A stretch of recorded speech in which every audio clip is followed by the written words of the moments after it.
Hello friends, एक बार फिर से स्वागत है आप सभी का आपके अपने YouTube channel smart coaching classes पर।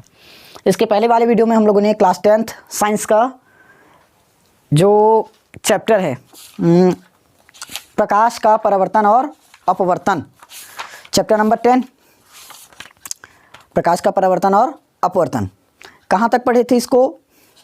लास्ट टॉपिक में पढ़ाया था अपवर्तनांक पढ़ाया था और इसमें हमने कुछ न्यूमेरिकल सॉल्व किया था, न्यूमेरिकल क्वेश्चन बनाए थे जो बुक में था। अब अगला टॉपिक है हमारा सापेक्षिक अपवर्तनांक। ये सापेक्षिक अपवर्तनांक क्या है? सापेक्षिक अपवर्तनांक। समझो अभी ये क्या होता है। मैं 3 चीज़ बताया था उस दिन, म्यू अपवर्तनांक, या फिर इसी को हम लोग एन से भी दर्शाते हैं करके बताया था अपवर्तनांक को। एक बताया था वी और एक बताया था सी। सी क्या था? निर्वात में प्रकाश की चाल। वी क्या था? माध्यम में प्रकाश की चाल। अब माध्यम एक ही तो नहीं रहता, माध्यम एक ही नहीं रहता ना, माध्यम वायु हो सकता है, कांच भी हो सकता है, कई प्रकार का माध्यम है। तो मान लो हमारे पास कोई एक माध्यम है, माध्यम एक, और एक है माध्यम दो, माध्यम एक और माध्यम दो। तो मैं इसको ऐसे लिख सकता हूँ क्या? पहला माध्यम मतलब V1, दूसरा माध्यम मतलब V2। पहला माध्यम मतलब V1, दूसरा माध्यम मतलब V2। क्लियर?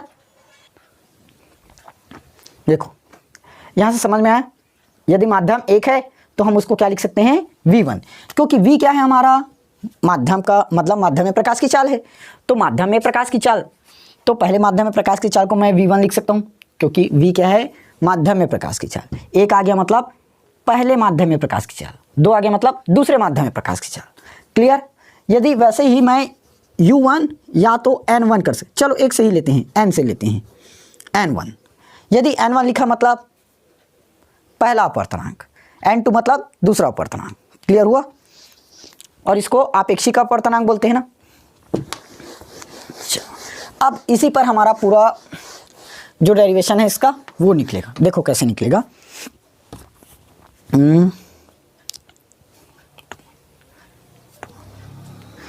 ये अरे यार, इसका परिभाषा है पहले माध्यम में, इसको पहले डायरेक्ट लिख कर ही दिखाऊं क्या कैसे होता है। देखो N21 is equal to V1 upon V2। अब देखो यदि ये हमें सूत्र याद है तो हम थ्योरी आराम से बना सकते हैं। इसका परिभाषा देखो, N21 ये V1 क्या है? पहले माध्यम में प्रकाश की चाल। V2 क्या है? दूसरे माध्यम में प्रकाश की चाल। तो पहले माध्यम में प्रकाश की चाल और दूसरे माध्यम में प्रकाश की चाल, और बटे मतलब अनुपात भी बोलते हैं इसको। तो पहले माध्यम में प्रकाश की चाल और दूसरे माध्यम में प्रकाश की चाल के अनुपात को क्या कहते हैं? सापेक्षिक अपवर्तनांक कहते हैं। क्लियर हुआ? पहले माध्यम में प्रकाश की चाल और दूसरे माध्यम में प्रकाश की चाल का अनुपात, मतलब N21 लिखना है इसको, जो नीचे में है उसको पहले लिखना रहता है। क्लियर? परिभाषा पहले माध्यम में प्रकाश की चाल, क्योंकि V क्या रहता है? V कोई माध्यम है, V माध्यम है, और इसी की जगह C लेता तो पहले निर्वात में प्रकाश की चाल और दूसरे निर्वात में प्रकाश की चाल के अनुपात, क्योंकि C मतलब निर्वात में प्रकाश की चाल होता है। लेकिन हम लोग लिए क्या है? V मतलब माध्यम में प्रकाश की चाल, और 1 है तो पहले माध्यम में प्रकाश की चाल और दूसरे लिख लेना ना, माध्यम में प्रकाश की चाल यहाँ तक आएगा पूरा, दूसरे माध्यम में प्रकाश की चाल ये पूरा यहाँ तक लिख लेना। दूसरे माध्यम में प्रकाश की चाल के क्या कहते हैं? अनुपात के अनुपात को क्या कहेंगे? सापेक्षिक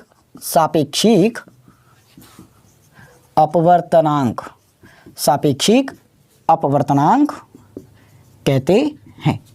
समझ आया? पहले माध्यम में प्रकाश की चाल और दूसरे माध्यम में प्रकाश की चाल के अनुपात को सापेक्षिक अपवर्तनांक कहते हैं। यह हमारा सापेक्षिक अपवर्तनांक। अब देखो मैं इसको ऐसे करूं, समीकरण 1 मान लेता हूं। क्या कर दिया? इसको समीकरण 1 मान लिया। और इसको ऐसे लिखना, इसे पैराग्राफ चेंज कर लेना। किससे दर्शाए हैं? N21 से। n21 से प्रदर्शित करते हैं। क्लियर हुआ? अब देखो समीकरण 1 है, समीकरण 1 में मैं क्या कर देता हूँ, c का गुणा और भाग कर देता हूँ। समीकरण 1 में क्या कर दूंगा, c का गुणा व भाग करने पर देखो n21 मेरे पास पहले से है, इक्वल में v1/v2 है क्या, इंटू में c और c, इंटू में क्या आया c और c हुआ। अब c और c क्यों किए, देखो c बटे में c कटा, क्या मिला 1, और 1 में यदि मैं v1/v2 का इंटू करूँ वही मिलेगा क्या, क्योंकि 1 में किसी का गुणा करो कोई फ़र्क नहीं पड़ेगा। तो समझ में c बटे c का गुणा की मतलब कुछ फ़र्क नहीं पड़ा।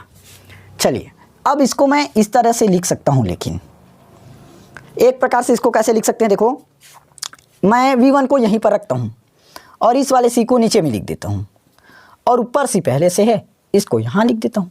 अभी भी तो वहीं है, ये देखो 3/4 किया मैंने, क्या किया 3/4 गुणित 2/2 किया, 3/4 गुणित 2/2, इसकी जगह अलग इसकी जगह अलग, और ये दोनों सेम। तो मैं अभी आंसर कितना मिलेगा, देखो सॉरी 3 दूनी 6 और 4 दूनी 8, वही 6। अब इसी को मैंने क्या किया, देखो v1 3 है और नीचे में v2 की जगह मैंने क्या लिया c मतलब 2 को लिया, c मतलब 2, नीचे में v2 4 लिया। अभी भी 3 दूनी 6 4 दूनी 8 ही है, वही 6। चलिए क्लियर हुआ, इसलिए इसको ऐसे लिखते हैं। अब ऐसे लिखने के पीछे रीज़न क्या था उसको देखो, इसके पीछे क्या रीज़न है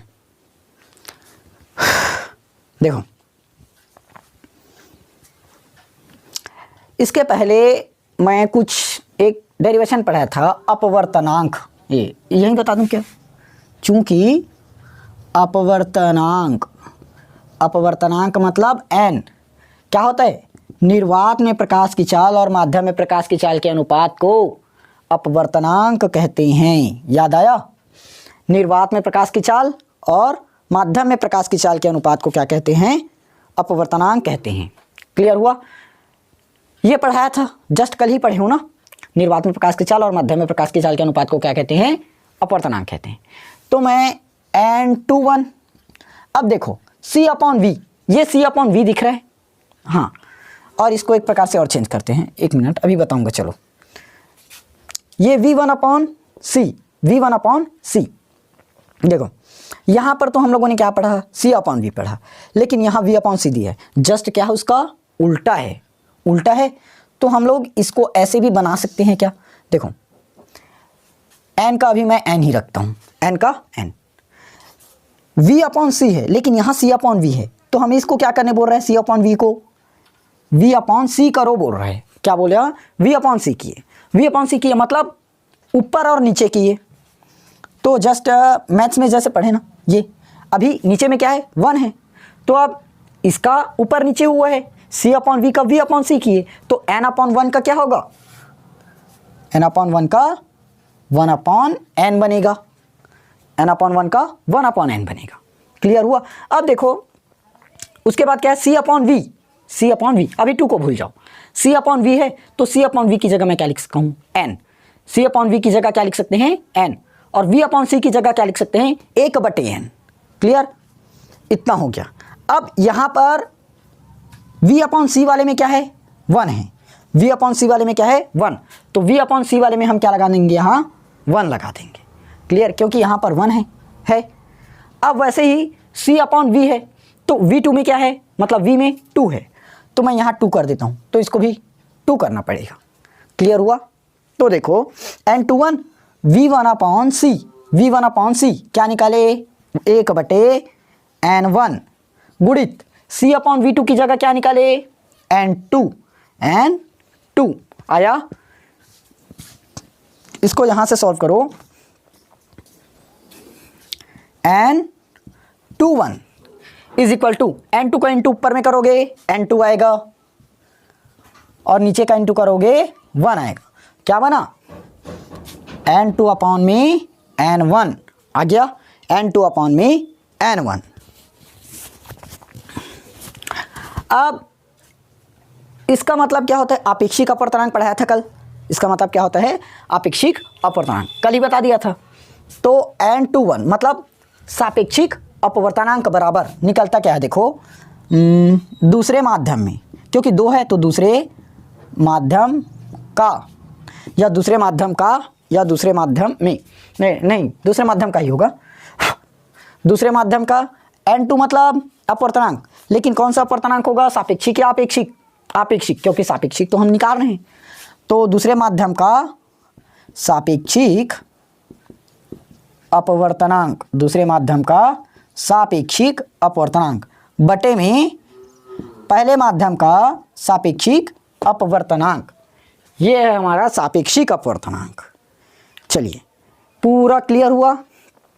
और इसमें जो क्वेश्चन दिया ना, मतलब एक डिब्बा दिया, देखो पृष्ठ नंबर 168 168 में क्राउन कांच और साधारण कांच और पानी बर्फ, इसका अपवर्तनांक क्वेश्चन आता है ना पेपर में।